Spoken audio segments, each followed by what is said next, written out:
class 6 কৰি চাওঁ আহা 6.5 কুৱেশ্যন নম্বৰ 1 সৰলৈকিক একক আৰু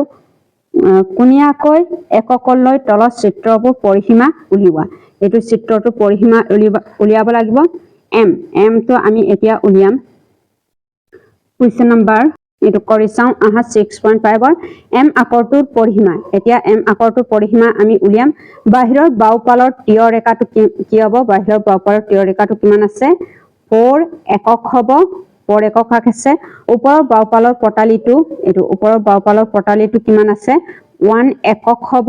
এটো 1 একক আছে তাৰপিছত ভিতৰৰ বাওঁফালৰ তীয় ৰেখাটো কিমান আছে 2 একক হ'ব এটো 2 একক হয় তাৰপিছত ভিতৰৰ হুমাজৰ হেলনিয়া ৰেখা ভিতৰৰ হুমাজত হেলনিয়া ৰেখাটো 1 একক হ'ব তাৰপিছত ভিতৰৰ হুমাজত হেলনিয়া ৰেখা ওপৰৰটো কিমান হ'ব 1 হ'ব তাৰপিছত ভিতৰৰ হুপালৰ তীয় ৰেখা ওপৰলৈ হ'ব ইয়াত কি হ'ব 2 একক হ'ব এতিয়া ওপৰৰ হুপালৰ পটালি ৰেখা ওপৰৰ হুপালৰ পটালি ৰেখাটো কিমান হ'ব 1 হ'ব বাহিৰৰ হুপালৰ তীয় ৰেখাটো কিমান হ'ব ইয়াত 4 হ'ব তাৰপিছত তলৰ হুবৰি এইটো তলৰ হুবৰি তীয় বহল ৰেখাটো কিমান হ'ব এইটো বহল ৰেখাটো 1 হ'ব তাৰপিছত তলৰ ভিতৰৰ তীয় ৰেখাটো কিমান হ'ব 1 হ'ব তাৰপিছত ইয়াত তলৰ ভিতৰৰ পটালি ৰেখাটো কিমান হ'ব তলৰ ভিতৰৰ পটালি ৰেখাটো 1 হ'ব তলৰ ভিতৰৰ বাওত তীয় হোৱা ৰেখাটো 1 হয় তাৰপিছত তলৰ বাও ভৰি বহলটো কিমান হ'ব 1 হ'ব বহলটো 1 হ'ব এতিয়া এই সবটো প্লাস কৰিব লাগিব ইয়াত কি হ'ব 4 + 1 + ইয়াত কি হ'ব 1 + 2 + ইয়াত 1 + 1 + 2 + 1 + ইয়াত কি হ'ব 4 + 1 + 1 + 1 + ইয়াত কেইটা 1 আছে 4টা আছে 5টা আছে ইয়াত কি হ'ব 5টা হ'ব এই সবটো প্লাস কৰিলে কিমান হ'ব 20 একক হ'ব কিমান আছে ইয়াৰ পৰিসীমা এমৰ পৰিসীমাটো কিমান হ'ব 20 একক হ'ব এটো 20 একক হ'ব এটোৱে হ'ব এনসাৰটো এতিয়া এটো উলিয়াম এটো এ আকৰটোৰ পৰিসীমা বাহিৰৰ সীমাটো এতিয়া আমি বাহিৰৰ সীমাটো উলিয়াম বাওঁফালৰ হেলনিয়া ৰেখা ওপৰলৈটো কিমান হ'ব 4 একক হ'ব ওপৰৰ পটালি মূৰটো কিমান হ'ব 1 হ'ব হুপালৰ হেলনিয়া ৰেখাটো কিমান হ'ব হুপালৰ হেলনিয়া ৰেখাটো 4 হ'ব তলৰ হুবৰিটো কিমান হ'ব বহলটো 1 একক হ'ব তাৰ ভিতৰৰ হুপালৰ হেলনিয়া ৰেখাটো কিমান হ'ব 2 একক হ'ব মাজৰ পটালি আচৰ তলৰ অংশটো কিমান হ'ব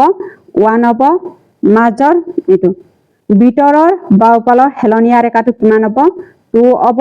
তলৰ বাও ভৰি বহলটো কিমান হ'ব তলৰ বাও ভৰিটো কিমান হ'ব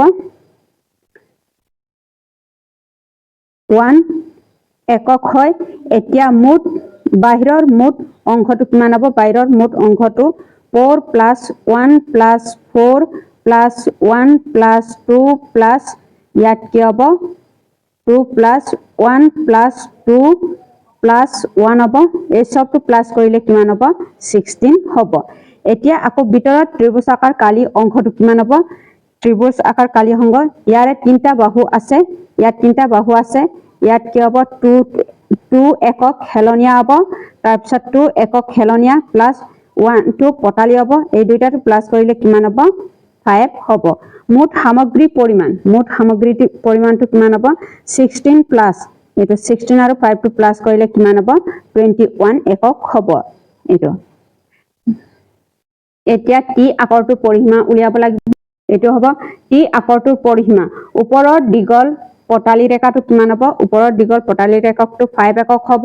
হুপালৰ চুটি তীয় ৰেখাটো 1 হয় তাৰপিছত ওপৰৰ অংশ তলৰ হু পটালি ৰেখাটো কিমান হ'ব 2 একক হ'ব মাজৰ দণ্ডডালৰ হু তীয় ৰেখাটো কিমান হ'ব 3 হ'ব 3 একক একেবাৰে তলৰ পটালি ৰেখাটো কিমান হ'ব এটো একেবাৰে তলৰ পটালি ৰেখাটো কিমান হ'ব 1 হয়